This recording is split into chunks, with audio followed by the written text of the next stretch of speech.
Selamat pagi, assalamualaikum warahmatullahi wabarakatuh.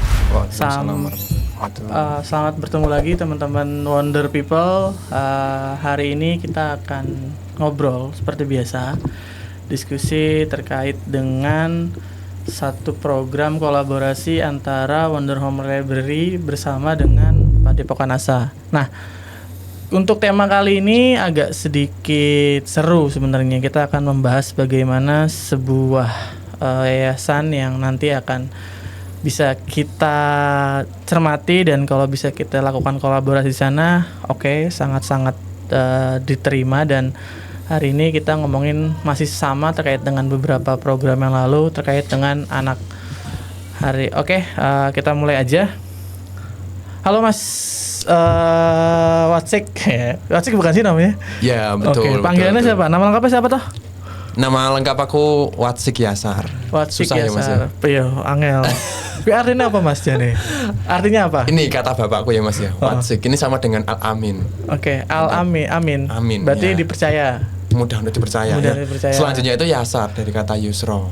Apa tuh artinya? Ya kemudahan.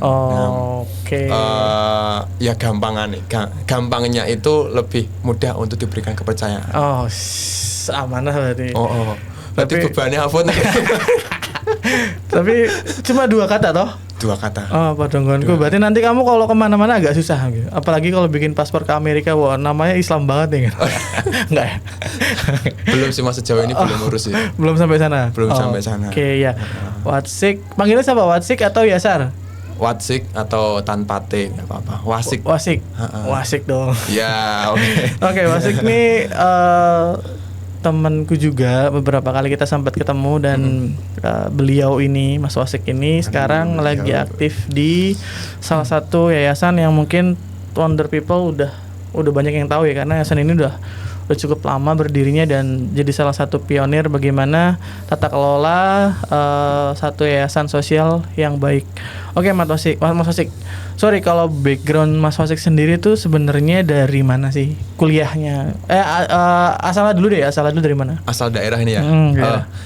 Kalau aku sebenarnya dari perantauannya Mas. Sebelum aku menetap di Jogja. Kameranya kini apa Bang? Iya. Aku salting nanti. Oke. Kalau aku sebenarnya dari asal perantau ini Mas. Ya, dari Jawa Tengah. Jawa Tengahnya mana? Jepara. Jepara. Ya, ujung Para. Penghasil furniture. Nah, kalau dibilang kayak seperti itu, saya paling nggak bisa menjawab Mas. Kenapa Bang? Ya pertama daerahku tidak dengan yang banyak seperti itu, ada furnitur, sedang bikin mebel dan sebagainya itu. Kalau daerah yang sekarang saat ini sedang banyak dibangun perindustrian, manufaktur kayak gitu, itu daerahku. Nah jadi saya tinggal lahir di daerah di Jepara yang sisi selatan. Oke. Terus masih kabupaten juga. Ngerantau ke sini dalam rangka dalam rangka yang enggak hobi juga. Ya beda gitu ya. Enggak. Kalau ke sini dalam rangka studi awalnya kan. Studi di mana? Studi di UIN. UIN. Universitas Islam Negeri Sunan Kalijaga. Yang suka Kalijaga. Demo itu, yang suka bakar-bakar ban itu enggak? Sebenarnya setiap mahasiswa punya aktivitas itu ya. Cuman mungkin intensitasnya di UIN itu lebih banyak kali ya. Jurusannya apa Mas kalau boleh tahu? Jurusan Ilmu Kesejahteraan Sosial. Ya. Mungkin kalau secara umum banyakan istilah yang sudah familiar itu kesos, kesejahteraan sosial. Atau sosiatri mungkin ya. Beda. Beda. Terus kalau itu teman-teman yang sekarang sosiatri itu berpindah nama pembangunan sosial dan kesejahteraan ya. Oke. Terus kalau kesos itu di bawah fakultas apa Mas kalau boleh tahu? Nah, menarik ini Mas. Kalau di UIN itu masuknya di fakultas dakwah Mas.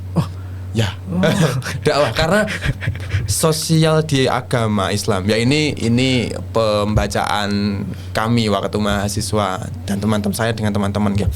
Ya bagian sosial kalau di Islam itu ya dakwah itu sendiri gitu loh. Ya.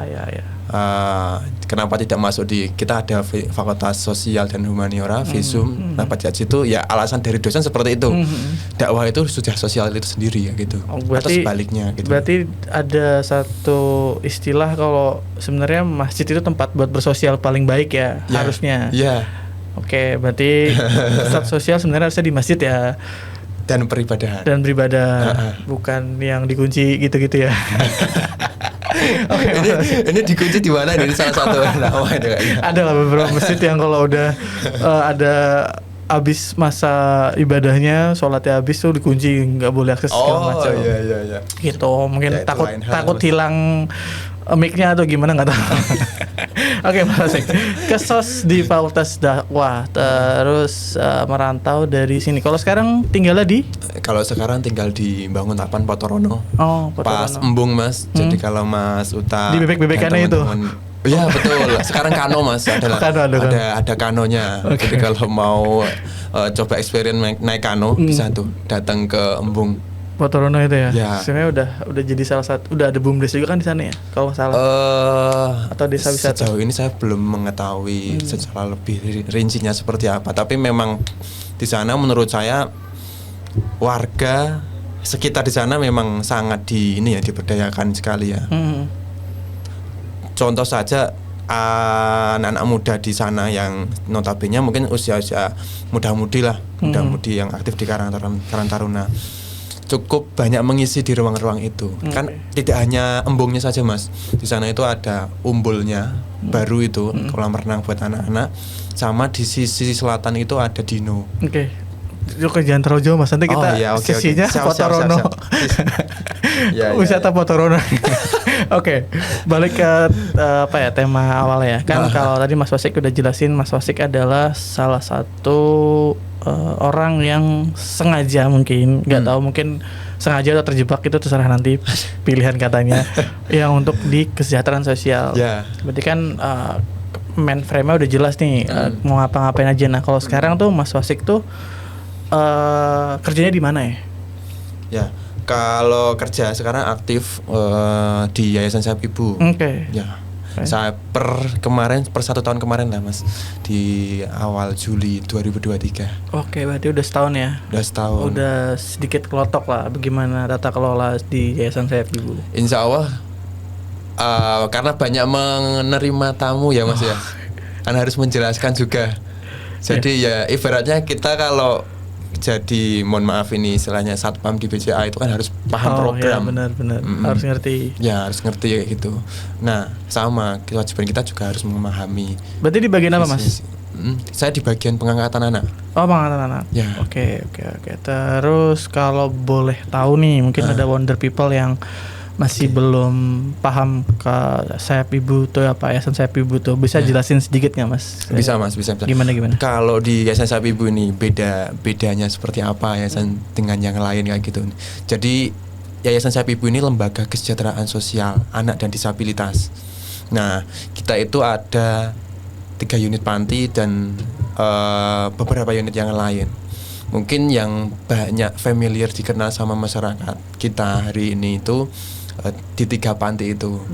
Nah kita ada 1 panti di Pringwulung, itu di Jono Catur ya. Panti 2-nya itu ada di Kalasan, di Kadirojo. Nah yang panti 3 itu di Ngemplak. Nah, berarti ada 3 panti ya? Ya. Kalau aku sudah pernah sih ke panti yang 1 sama yang 2. Salah satu. Yang 1 dan 2 ya. 1 dan 2 sudah, yang 3 belum. Nah, ini belum afdol kalau satunya lagi belum dikunjungi ya. Kawan-kawan kita main. Terus Mas, bukan ide awal. Kalau Mas Wasik, pengetahuan Mas Wasik sendiri, Sayap Ibu tuh awal mulanya gimana sih? Soalnya kalau yang beberapa aku tahu kan, kayak di Pringwulung itu sebenarnya juga itu bangunan-bangunan lama toh. Atau yang di panti 2 itu kalau aku perhatikan tuh ya bangunan yang cukup lama juga gitu. Dan aku sempat beberapa kali dapat informasi kalau ada entah itu donor atau entah itu yang memang foundernya dari luar gitu. Secara garis langsung gimana sih kalau Yayasan Sayap Ibu itu? Nah, kalau dulu ini bercerita dari yang awal ya Mas. Sebelum Masehi enggak? Oh enggak. Kejauhan. Awal berdiri sama di Jogja itu kan beda ya. Kalau awal berdiri itu yang mendirikan itu dari ibu, kalau kamu nyebutnya Eyang ya, Eyang Sulistina Utomo. Beliau itu istri Bung Tomo. Oh, ya. Baru tahu malah aku. Ya. Oh, ini fun fact ini. Fun fact bos. Terus nah, itu di tahun 57 Mas. Tahun 57 Bu Sulistina Utomo mendirikan Yayasan Sayap Ibu di terus. Jakarta. Jakarta. Waktu itu memang Bung Tomo sendiri atau mohon maaf ya, memang menjabat di Departemen Sosial. Saat itu di Depsos ya. Kalau sekarang itu kan lebih dikenal Kemensos. Nah, kalau sedangkan untuk di Jogja itu dimulai sejak tahun 78 itu sama beliau itu Eyang Utaryo. Ya. Itu salah satu keturunannya atau beda orang? Beda keluarga lah ya. Beda orang. Berangkat dari kepedulian, jiwa yang memang beliau itu kami lihat aktivis secara kearsipan kita. Sebelumnya memang berada di kota mengikuti kegiatan di pusat YSI yang awal berdiri itu, kemudian mendirikan sendiri di Jogja. Berarti dari 78 sekarang 2024 ada lebih sekitar 50 tahunan ya, hampir 50 tahun ya? Ya sekitar itulah Mas. Lama juga ya. Oke. Alhamdulillah bisa istiqomah. Harus UIN ya Mas. Harus dakwah ya. Oke, fun fact-nya kayak gitu ya teman-teman. Terus tadi kan Mas Wasik ada yang mau cerita lagi nggak dari tadi yang Utaryo. Ya. Itu dari 1978 mulai bangun yayasan di sini. Makanya kalau kulihat beberapa bangunannya emang bangunan lama sih. Ya kan? Ada yang belum kita sampaikan Mas. Gimana? Ya mungkin bangunannya bisa kita lihat itu memang semacam bangunan lama ya. Kalau dulu masih ada kerjasama dengan Belanda. Salah satunya itu kalau aku masih ingat Bening Foundation. Ya. Itu memang menyumbang beberapa. Sorry, aku tak sebutkan satu aja ya, satu bangunan. Memang aku tahu bangunan itu sendiri. Tapi kalau dengan bangunan yang lain mungkin ada juga yang memang disumbang dari donatur yang lain. Ya. Sip. Makanya, keren juga nih gitu. Nah, balik ke Yayasan Sayap Ibu kan tadi Mas Wasik udah jelasin ada 3 panti. Ini kan ada di Pringwulung, ada di Kalasan, ada di satu lagi di Gempla. Gempla itu di Wedomartani ya berarti ya? Dekat Wedomartani. Desanya Wedomartani, kecamatannya Gempla. Oke. Nah, yang membedakan panti itu apa sih Mas? 1, 2, 3 apakah emang cuma penyebutan aja atau emang ada spesifikasinya? Kalau panti 1 tuh untuk nangani apa, panti 2 apa, panti 3 apa, atau emang cuma nomor urut aja yang paling tua 1, 2, 3 gitu? Kadang ini Mas, kadang juga banyak yang datang untuk sekedar bermain, berkunjung, ketemu dengan anak-anak. Mereka taunya di sana ada anak-anak.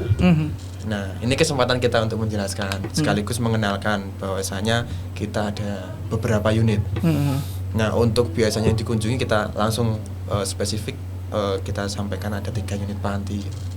Nah, kebanyakan yang pengunjung rata-rata pengen ke anak-anak ya, di panti 1. Nah, ini bedanya di panti 1, 2, 3 masing-masing punya izin sendiri-sendiri dan fokus programnya juga beda-beda. Jadi kalau di panti 1 lebih kepada perawatan pengasuhan anak dan bayi terlantar. Nah, yang sedangkan di panti 2 itu lebih ke rehabilitasi disabilitas ganda anak terlantar. Nah, sedangkan yang ketiga ini ke kemandirian disabilitas. Nah, nanti kita bedah sedikit satu-satu ya. Siap. Kalau yang tadi pertama itu kan terkait dengan usianya itu kan lebih ke balita sampai dia bisa dewasa sih belum ya. Sudah apa sih bahasanya, dari balita sampai SD atau SMP ya. Range umurnya tuh berapa Mas kalau yang panti 1 itu? Kalau total sampai panti 3 ada yang usia 30-an. Kalau untuk panti 1 sendiri? Untuk panti 1 sendiri usia 0 tahun sampai 15. 0 tahun sampai 15. Batasnya 15 tahun. 15 tahun tuh berarti SMP kelas 3 ya. Nah, harusnya itu karena dengan kondisi disabilitas masih SD. Disabilitasnya apa tuh Mas? Boleh. Rungu. Satu sama fisik. Berarti kalau teman-teman yang di sana punya disabilitas, itu sekolahnya di mana Mas? Yang terafiliasi sama Yayasan Sayap Ibu itu ada atau enggak? Atau dibebaskan dia mau sekolah di mana? Ada Mas. Jadi salah satu apa namanya, anak-anak di sana kalau sekolah pilihannya di unit pelayanan kita sendiri atau di luar kayak gitu. Nah, unit lain kita ada SLBG. SLBG. Itu satu komplek dengan Panti 2 di Kalasan. Di Kalasan. Nah, jadi ada anak di Panti 1 yang sekolahnya itu di SLBG Daya Ananda. Nah, itu di satu komplek dengan Kalasan, Panti 2 di Kalasan itu. Terus kemudian kalau yang lain ada di SD Yapenas. Jadi masih sekitar situ. Intinya pilihannya bukan pilihan, tapi memang ada dua opsi, bisa di sekolah di dalam sekolah sendiri atau di luar, selama itu bisa dijangkau. Oke, berarti ada proses antar jemputnya ya? Ada. Jelas, kita ada pekerja sosialnya juga, dan juga ada pengasuh atau caregivernya gitu buat anak. Soalnya aku pernah main ke Panti 1 tuh, dia ada satu ruangan yang itu tuh isinya adalah box-box bayi. Dan itu wilayahnya tertutup AC kan, dan kita buat interaksi ke sana pun agak sedikit dibatasi gitu kan, karena emang mungkin masih riskan ya dan rawan ya. Terus akhirnya aku sama teman-teman tuh main di luar di tamannya itu yang ada kotak itu buat berjemur itu segala macam ya. Dan emang kalau boleh jujur sih agak sedikit repot tapi menyenangkan. Karena tadi yang Mas Wasik jelasan kan, dengan usia segitu harusnya di tahap SMP, tapi kebanyakan SD karena ada salah satu disabilitas yang mereka alami gitu kan, yang mereka punya. Oke. Nah, kalau Panti 2 tuh Mas, kalau tadi kan Panti 1 0 sampai 15 tahun. Kalau Panti 2 itu dari berapa range-nya? Kalau usia ini Mas, dari usia yang remaja ada sampai usia yang remaja akhir, remaja awal, remaja akhir lah. Nah, kalau di sana itu disabilitasnya lebih dari 1. Ganda berarti. Ganda itu ya. Ada yang mohon maaf yang intelektual juga, fisik juga, atau jadi 1 kayak gitu. Oke. Dan istilah kami kalau di Panti 2 itu lebih kepada anak yang tidak mampu didik, tidak mampu latih. Berarti emang ekstra banget di sana ya, di Panti 2. Ya kemarin masih ada Mas yang bed rest kayak gitu. Mikrosipalus kalau nggak salah. Ya. Jadi sehingga di sana itu lebih kepada fokusnya rehabilitasi disabilitasnya. Iya. Aku ke sana juga ya ketemunya sama teman-teman yang emang harus concern banget diperhatiin ya gitu. Ya. Berarti di sana di tahap remaja, tapi salah satu faktor yang menaunginya adalah disabilitas ganda. Baik itu nanti intelektualitasnya atau fisiknya atau bahkan keduanya yang butuh perawatan lebih intens ketimbang yang satu. Yang tadi 1 udah, 2 udah. Yang ketiga tuh Mas? Yang ketiga ini sama-sama disabilitas dengan Panti 2. Cuman bedanya secara kami menyebutnya ini sudah mampu didik dan mampu latih. Karena hasil dari Panti 3 ini sebenarnya bisa anak-anak dari Panti 1 dan anak-anak dari Panti 2. Ketika anak-anak dari Panti 1 dirasa kalau berbaur dengan anak terus nanti kan tidak berkembang. Nah, ini dari Panti 1 yang sudah pernah itu ketika sudah lulus SD masuk ke SMP, pendatanya itu nanti dia pindah ke Panti 3. Biar bisa menyesuaikan, kan di sana lebih dewasa dan fokusnya kemandirian. Nah, terus kemudian yang di Panti 2 ketika nanti yang sudah rehab, kemudian istilahnya sudah mampu didik dan mampu latih, dalam hal contoh kecil saja, dalam hal aktivitas sendiri, training toiletnya sudah bagus, kayak gitu. Dan mungkin ada aspek yang lain nanti dirasa bisa mandiri, masuk ke Panti 3. Nah, itu sebenarnya kayak siklus ya, 1, 2, 3. Berarti yang dari Panti 1 sangat mungkin ke Panti 3, tapi nggak mungkin ke Panti 2. Yang dari 1. Misalkan nanti ini, jadi kalau ke Panti 2 itu bisa jadi Mas. Bisa jadi. Kalau dia panti 3 dan panti 1 bisa jadi ke panti 2. Oh, karena ada indikator-indikator itu ya. Ada istilahnya gini, ada anak yang mungkin ketika selama bertumbuh kembang itu tidak berkembangnya tidak membaik sebagaimana anak usianya. Jadi ada penurunan. Nah, ibaratnya kayak anak yang mohon maaf yang mikrosipalus itu kan perkembangannya selalu menurun. Nah, ketika baru diketahui setelah di panti 1 dan harus direhab disabilitasnya, ya nanti masuk ke panti 2. Oke. Kalau tadi panti 3 Mas Wasik bilang itu yang latih dan siap ajar. Mampu didik mampu latih. Oke, sorry. Nah, itu pelatihannya apa aja Mas, atau pendidikannya apa aja untuk di panti 3 itu yang sudah berjalan dan akan dilanjutkan? Ya, sebenarnya beragam karena kita juga menyesuaikan dengan kemauan dan kapasitas anak. Jadi yang jelas melalui mekanisme penggalian bakat atau kita menyebutnya asesmen. Hal-hal kemungkinan apa yang bisa dilakukan dan apa yang tidak bisa dilakukan. Kalau yang bisa ya kemudian kita teruskan di sana, kalau nggak bisa ya kita kasih hal-hal yang sifatnya memantik untuk bisa dilakukan. Nah, yang di sana itu memberikan pelatihan.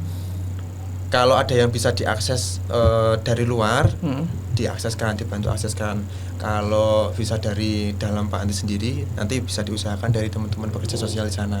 Nah, kalau yang dari luar, itu ada yang ikut kegiatan pelatihan di BRTPD Pundong, Bantul. Jauh ya? Dinas sosial. Ya. Oke. Itu apa pelatihannya, aktivitas yang di Pundong itu? Ini Mas, mungkin mohon maaf nanti salah menyebutnya. Aktivitasnya seperti apa? Yang jelas ada pelatihan vokasional untuk anak yang bersangkutan. Nah, kalau yang di panti yang sudah berjalan, yang di DPR BRTPD Pundong tadi diajari salah satunya itu barista. Kopi. Dan itu yang hebatnya adalah si anak ini adalah anak yang slow learner. Ini menarik Mas, ketika jenengan mau mau merasakan kopi dengan datang ke sana membeli kopinya. Mungkin ini singkat cerita, ketika dalam kondisi yang ramai mungkin agak berbeda. Dia belajar matematika Mas di panti. Dan juga ketika di barista belajar tentang takaran ya.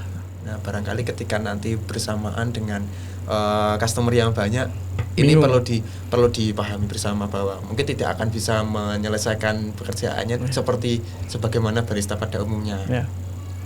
Itu pertama. Yang kedua, barangkali mungkin ada tantangan juga ketika menghitung kembalian. Tapi ini tidak menyudutkan si anak yang bersangkutan, tetap gigih untuk bagaimana dia tetap mengasah supaya memberikan pelayanan yang tetap baik kepada yang beli, tetapi tetap bisa hati-hati. Jadi dengan katakanlah mau beli dengan kopi harga 10.000, kalau uangnya 20.000 mungkin bisa lama. Dan ini mesti kita ada pengertian kepada pembeli. Ada pemahaman seperti itu ya. Ya, itu yang kopi ya Mas ya. Yang lain, aktivitas vokasional yang lain, berkebun. Ya, dari panti 3 itu memang ada di belakang panti ada kebun. Kebun juga nanti biasanya ditanam melon, ditanam sayur, lombok, tomat gitu. Terus kemudian ada peternakan lele, budidaya lele. Ya. Dan yang paling ikonik Mas, ini ada satu hal yang paling ikonik. Apa Mas? Kira-kira? Itu batik. Batik cipratnya anak-anak sana. Ya mungkin nilai jualnya cukup tinggi di pasaran. Misalkan ini teman-teman tertarik, dilihat di mana itu hasilnya? Ada di mana? Atau di lokasi atau ada online-nya atau gimana? Sebenarnya kita melalui IG juga sering posting kegiatan aktivitas anak-anak di sana. Itu bisa kita lihat barengan di situ. IG-nya itu saat panti 1, 2, 3 beda bareng. Namanya Yayasan Sayap Ibu. Oke, Wonder People. Kalau emang mau lihat hasil aktivitas teman-teman dari Yayasan Sayap Ibu, terutama anak-anak didiknya, mampir di IG Yayasan Sayap Ibu. Oke, berarti iya aku yang belum pernah tuh ke Panti 3 karena penasaran banget. Udah satu step lebih ke depan lah ya ketimbang Panti 1 sama Panti 2 kan. Iya. Jadi ya emang jadi PR-ku dan utangku sebenarnya. Ini Mas Adit ini harus nanti ke depan harus ditagih loh Mas. Siap. Terus Mas, ada nggak sih? Tadi kan jenengan sempat nyinggung kalau ada aktivitas pekerja sosial kan? Iya. Terus abis itu Panti 1, 2, dan 3 pasti ada pekerja sosialnya kan? Iya. Bisa nggak sih sedikit aja kisi-kisi pekerja sosial tuh apa? Karena nanti kalau buat yang lebih panjangnya kita bikin acara lain aja. Oke. Gimana? Sebenarnya kalau pekerja sosial ada di 4 titik unit kantor ya. Pertama di sekretariat, kemudian di Panti 1, Panti 2, dan Panti 3.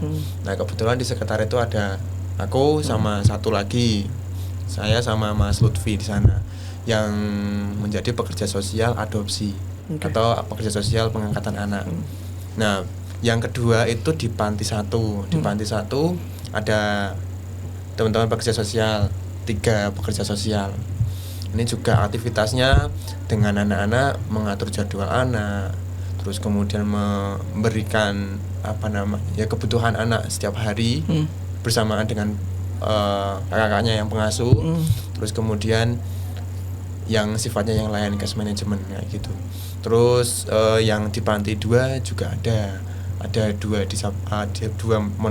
dua pekerja sosial disabilitas.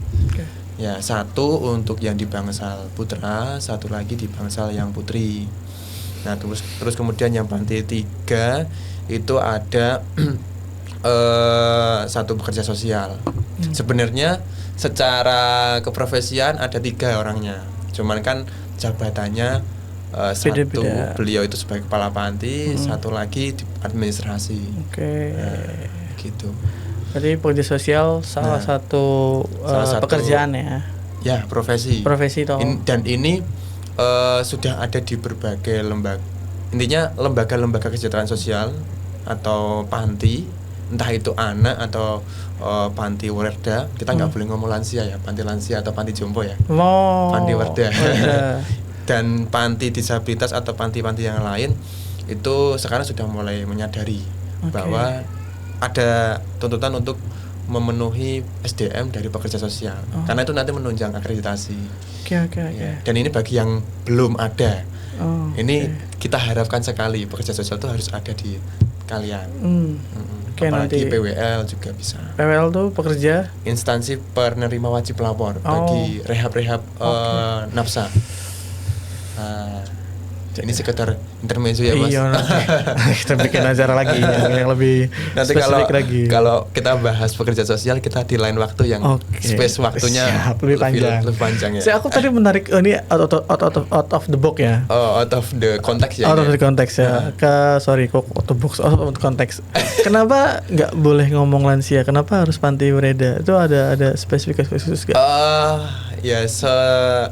Ini sebenarnya saya tidak tahu persis tentang kenapa boleh atau tidak. Cuman kita lebih kepada yang nomenklatur gitu ya. Itu sama halnya kayak kita nggak boleh menyebut orang gila dengan diganti dengan ODGJ. Nggak boleh ngomong orang gila, ODGJ. Nomenklaturnya harus werda. Ya. Dan itu saya pikir lebih halus daripada jomponya gitu loh. Ya benar. Kan? Sorry, bukan ngatain, tapi kalau tingkatan lebih halusnya kan di Jawa juga ada bahasa kromo, inggil dan bahasa yang lain. Berarti dari jompo, lansia baru reda gitu ya tingkatannya. Ya itu saya sendiri aja sebenarnya. Ya, oke. Berarti nanti aku kalau main ke panti-panti lansia itu nomenklaturnya sesuai dengan yang tadi Mas jelasin, panti werda. Iya, soalnya kalau aku cek beberapa panti lansia itu kebanyakan werda atau mereka home retirement. Kayak di Semarang tuh ada Harapan Asih Home Retirement. Jadi emang dikelola sama gereja dan itu jadi tempat buat para teman-teman Senior, para senior di sana kayak gitu. Oke Mas, balik lagi ke bahasan yang kita ngomongin tadi.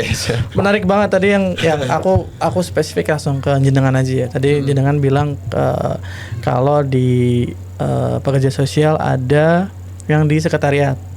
Dan tugas jenengan adalah salah satunya bagian mengurus administrasi mengenai adopsi atau pengangkatan anak. Yeah. Itu jadi salah satu program yang ada di Yayasan Saip Ibu toh harusnya. Oke. Itu bisa jelasin nggak Mas? Gimana sih cara atau bukan gimana? Gimana sih prosesnya proses adopsi itu dan gimana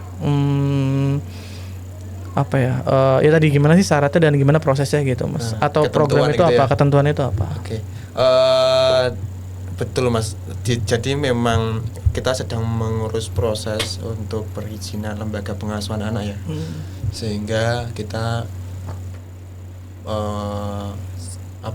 izinnya itu sah gitu untuk pengangkatan anak. Jadi untuk sementara saat ini kita berada di sekretariat.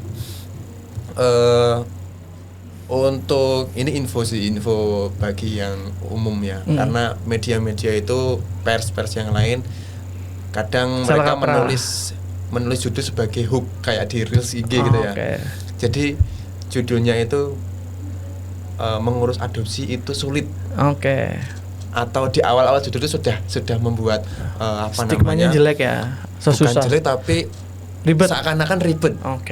Nah, jangan sampai kemudian hal yang kemudian rumit ini tidak dilakukan karena pengangkatan anak ini sebenarnya produk hukum yang mana nanti prosesnya sampai ke pengadilan, ada penetapan pengadilan. Jangan sampai nanti menghindari ini kemudian tidak sampai ke proses yang sebenarnya. Dan kedepannya akan susah ya. Kedepannya nanti yang yang susah adalah anaknya. Haknya mana? Nanti susah itu diatur. Nah, ini sebagai hal yang sulit ini kemudian menjadi komitmen ketika akan ingin mengajukan pengangkatan anak. Nah, ketentuannya apa? Ketentuannya itu yang jelas karena ini adalah sebuah produk hukum dan juga program dari kementerian atau dari negara, maka sebenarnya tidak lain adalah ada sasarannya gitu. Yang jelas sasaran dari program adopsi ini kalau dari segi yang mengajukan itu memang melihat dari keluarga yang selama ini sudah jauh menikah atau lama menikah tetapi belum kunjung ada keturunan. Nah itu ada batasan Mas, minimal 5 tahun. Pernikahan 5 tahun. Dan lebih kalau dari sisi medis juga ketika mohon maaf yang sudah menikah sering konsultasi ke medis, ke dokter kandungan pasti akan selalu dijelaskan kalau belum 5 tahun akan diminta untuk berusaha lagi kayak berarti gitu. batasnya 5 tahun ya minimalnya. Secara PP-nya seperti itu tentang pelaksanaan PP 54 2007 gitu. Terus yang lain untuk persyaratan usia ini perlu diperhatikan dari pemohon itu minimal 30 tahun maksimal 55. Nah ini singkat cerita ada yang ini sedikit funny ya. Jadi ya banyak yang mengunjungi panti kan Mas. Terus kemudian rata-rata mahasiswa yang kita banyak lihat mahasiswa ya, walaupun banyak juga yang keluarga juga. Mahasiswa datang ya kalau ada bayi kan lucu. Yeah. Dan itu magnet gitu loh. Mas mau tanya itu namanya siapa kayak gitu. Bisa nggak adopsi kayak gitu kan. Nah, saya tanya, ini buat siapa kayak gitu kan. Ini buat saya gitu. Lah mbaknya statusnya apa? Masih pelajar atau karena kelihatan Mas, kelihatan masih muda atau sudah menikah. Masih pelajar kayak gitu. Mohon maaf ini tidak bisa karena sudah menikah. Nah, ini kan sebagai informasi saja karena program seperti pengangkatan anak ini memang dikhususkan untuk keluarga yang memiliki kendala untuk memiliki keturunan. Ya, nah dan kemudian ya tak jelasin ini tidak bisa. Nah, kemudian mencoba lagi kalau diwakilkan sama ibu saya gimana? Nah, ini ada ketentuan lain Mas sebenarnya. Sebenarnya ada ketentuan lain tidak bisa kalau dia sudah memiliki anak dari lebih dari 2. Oh, berarti batasnya 2. Kan ini sesuai dengan program pemerintah ya. 2 anak cukup itu ya. Nah, kalau punya 1 anak masih bisa. Yang jelas nanti satu anak kandung ini nanti memberikan pernyataan. Ya di situ menerangkan bahwa yang bersangkutan menyetujui lah atas permohonan orang tua kandungnya. Terus yang lain perlu tak jelaskan lagi Mas, banyak ini Mas. Enggak, kesimpulannya kalau yang tadi kasusnya itu ada mahasiswa yang minta adopsi itu, kalau emang masih agak sedikit bandel, aku tinggal bilang adopsi aku wae Mbak. Aku ya gelem. Masa yang adopsi lebih muda. Iya toh.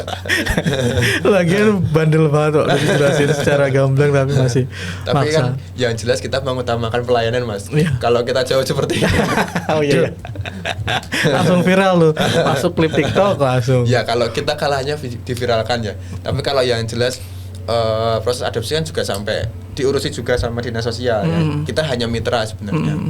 Nah, kalau itu terjadi di dinas sosial kemudian dijawab seperti itu, ya mungkin penilaiannya kan secara sistematika ada penilaian dari yang setiap orang yang datang akan dikasih form itu kan. Nanti repot. Iya, soalnya aku juga sempat beberapa kali ke panti tuh. Ternyata udah nggak bisa lagi ngambil anak-anak yang dari jalanan terus diurus di panti kan. Itu harus proses dari dinas sosial dulu kan. Kalau sebelumnya mungkin bisa ya, karena aku sempat tanya juga ke beberapa panti. Bu kok sekarang anaknya sedikit, nggak kayak kemarin-kemarin. Iya Mas, sekarang lebih rigid karena harus melalui proses dinas sosial, harus pendataan segala macam. Ada syarat-syaratnya khusus, nggak bisa lagi main comot-comot aja yang di jalanan gitu kan.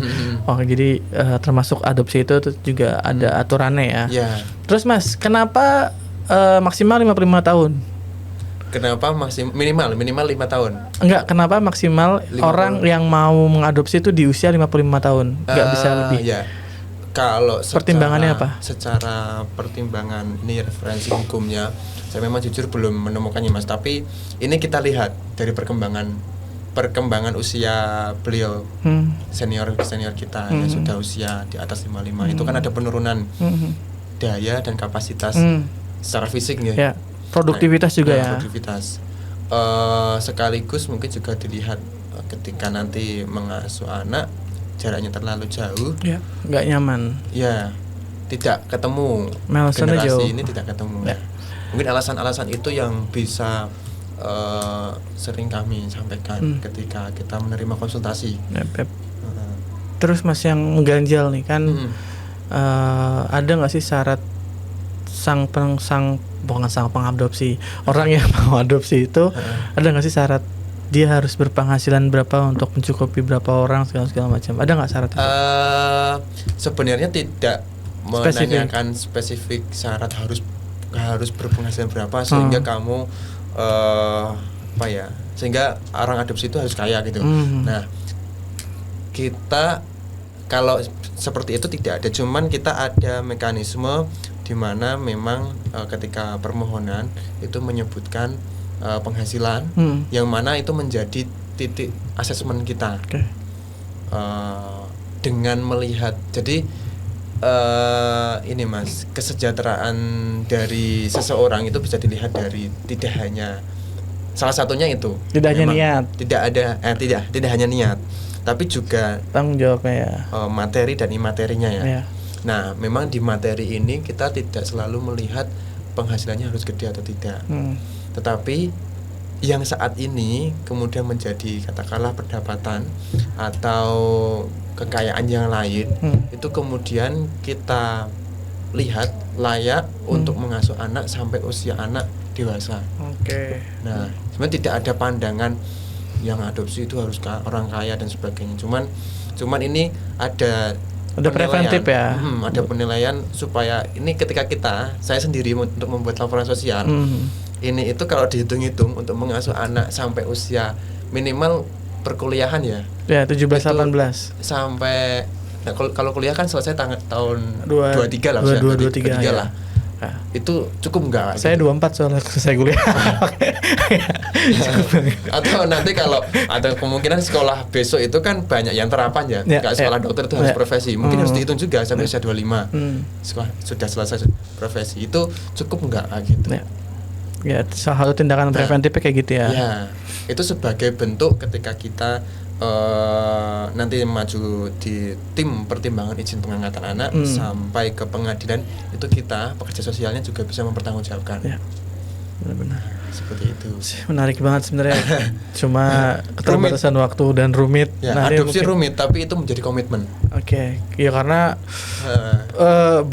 bukan satu hal yang kayak adopsi yang lain kan. Ini kan satu makhluk hidup yang emang punya usia lebih panjang dibanding kucing atau anjing kan, jadi emang lebih ribet dan itu emang harus sebenarnya. Jadi jangan samain datang ke panti, Mas bisa adopsi nggak? Gowonen wae ngono. Repot ya. Malah dibonen yang lampu merah atau lebih gini Mas, kalau anak-anak di panti atau di yayasan Sayap Ibu ini notabene mereka ini anak negara. Jadi dijamin UUD ya. Memang kita kan menerima rujukan dari dinas sosial. Jadi status mereka itu anak negara. Cuman memang ketika dikakakan itu masuk ke kakak panti. Itu. Ini fun fact-nya kalau semua anak di panti Yayasan Sayap Ibu itu anak negara. Dan kita sering mendengar undang-undang ya di dalamnya fakir miskin, anak terlantar dan anak terlantar dipelihara oleh negara. Contohnya seperti ini. Oke. Berarti ada dana masuk dari negara ya, secara nggak langsung ya, harusnya. Ya, ada program yang bisa diakses. Makanya tadi Mas menyinggung yang tadi loh. Sekarang kalau ada anak lebih rigid, harus dilaporkan dulu ke dinas sosial, karena memang undangnya seperti itu. Oke. Biar dipelihara oleh negara, makanya melalui dinas sosial itu. Ya, oke, menarik. Oke Mas, kita sampai di ujung pembicaraan. Nanti mungkin kalau nggak kerasa ya, udah 30 lebih kan, hampir 40. Jadi kalau nanti kita mungkin next time kita ngomongin soal, tadi aku sangat tertarik sama adopsi karena beberapa temenku juga sempat cari-cari info terkait dengan adopsi itu kan. Nanti bisa aku sambungin ke Mas Wasik juga. Terus yang terkait dengan pekerja sosial, nanti mungkin kita bisa bikin satu pertemuan lagi, entah itu offline atau online, yang ngomongin soal. Jadi kan beda nih antara pekerja sosial sama volunteer kan, pasti beda jauh kan. Dan itu harus di apa ya, bukan disamakan, tapi orang-orang harus mengerti kalau itu tanggung jawabnya beda gitu. Ketika kita jadi volunteer, tanggung jawab seperti apa, ketika kita udah step up ke pekerja sosial seperti apa. Dan nggak semuanya itu bisa masuk ke pekerja sosial kan. Harus ada hal-hal yang harus klarifikasi pendidikannya. Masa dari sastra Jawa Jawa ini jenengan Mas? Nggak, aku sastra Arab aku. Serius ini. Gitu, jadi ada hal-hal yang harus kita. Gue aja nggak agama loh. Enggak, aku sastra Arab. Arab kan negara bukan agama loh. Oh iya toh. Arab negara. Gitu Mas. Oke Mas Wasik, ada hal yang mau disampaikan nggak buat penutup terkait dengan Yayasan Sayap Ibu atau pekerja sosial atau adopsi anak? Monggo silakan. Oke, ya mungkin ini terkait dengan tadi yang terakhir untuk adopsi ya Mas, karena memang saya berdiri di Yayasan Sayap Ibu, bekerja di sana memang di bawah program pengangkatan anak. Mungkin bila mana nanti ke depan diperlukan, ada yang membutuhkan untuk konsultasi permohonan adopsi, bisa kedatangan Yayasan Sayap Ibu. Dan tadi itu pesannya, jika itu dirasa rumit, itu menjadi bagian dari komitmen ketika ingin mengajukan adopsi. Itu aja dari saya. Siap, makasih Mas Wasik Yasar.